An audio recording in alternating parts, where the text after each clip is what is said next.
Sebelum melanjutkan, jangan lupa subscribe dulu, terima kasih. Bab 332. Setelah 2 hari istirahat, Ningsi memulihkan energinya dan kembali ke tim drama untuk melanjutkan pekerjaan. Dia melihat jadwal kerja yang tersisa dan melihat bahwa adegan utamanya telah selesai, dan sisanya sebagian besar adalah adegan tambahan untuk adegan sebelumnya dengan Jia Qingqing. Dia sudah menghafal semua adegan ini, jadi dia tidak merasa tertekan sama sekali. Saat dia sampai di lokasi syuting, belum tiba giliran untuk adegannya. Xiao Tao melihatnya dan segera menghampirinya untuk menyapa, "Kakak Si, kamu sudah di sini. Aku baru saja akan mengirimimu pesan untuk mengatakan bahwa kamu tidak perlu datang sepagi ini." Ningsi mengangkat alisnya dan bercanda, "Kenapa? Apakah direktur merasa cukup murah hati untuk memberiku lebih banyak hari libur?" "Nah, lihat ke sana." Suara Xiao Tao yang rendah mengisyaratkan agar dia melihat Guan Xiaoqi dan Fang Ya yang sedang syuting.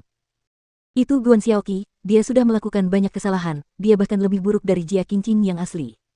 Guan Xiaoqi. Ningsi memegang dagunya dengan ibu jari dan jari telunjuk dan bergumam. "Ya, penyanyi baru itulah yang coba dipromosikan oleh perusahaan kami.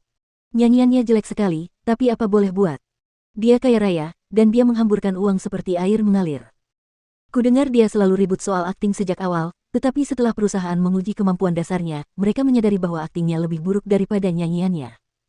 Itulah sebabnya mereka menggunakan berbagai cara untuk menasihatinya agar menjadi penyanyi.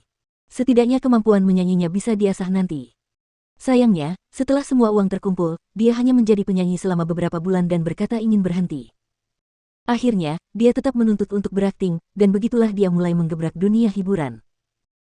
Ketika Xiao Tao selesai bergosip, dia dengan cemas mengingatkan Ningsi, "Meskipun kita dari perusahaan yang sama, tetapi yang terbaik adalah menjauh dari orang-orang seperti itu." Ningsi mengangguk pelan dan berpikir keras. Mengingat kejadian terakhir di apartemennya, meskipun mungkin itu bukan niatnya, Guan Xiaoqi pernah menolongnya.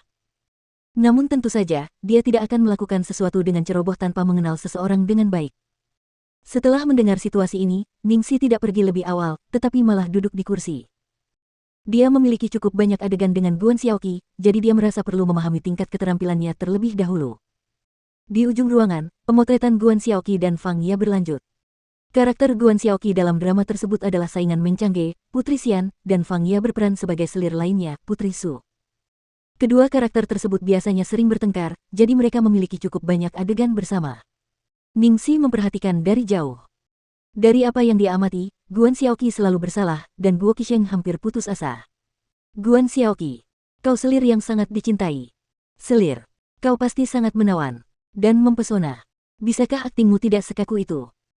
Untuk dialog Anda, acara kami tidak menggunakan dubbing, jadi semuanya bergantung pada penerimaan suara dan ucapan langsung.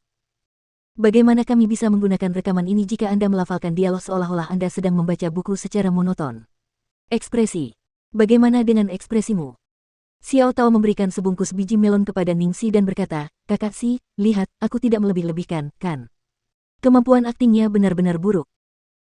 Kolaborasi kamu dan Guru Jiang begitu lancar sehingga semua orang mengira kita bisa menyelesaikan syuting lebih awal. Aduh, siapa yang tahu kita akan bertemu dengan Guan Xiaoqi ini? Dia benar-benar ratu akting yang buruk." Ningsi tidak mengatakan apapun. Secara objektif, masalahnya bukan pada akting yang bagus atau buruk. Guan Xiaoqi sama sekali tidak memiliki kemampuan akting, seperti kanvas kosong. Biasanya dalam situasi seperti itu, orang yang berakting bersamanya akan sangat penting. Bagian terburuknya adalah, orang yang berakting bersamanya adalah Fang Ya, yang sebelumnya pernah berkonflik dengannya. Faktanya, kemampuan akting Fang Ya hanya rata-rata. Jika Guan Xiaoqi benar-benar bisa tampil bagus saat berakting bersamanya, itu akan menjadi aneh.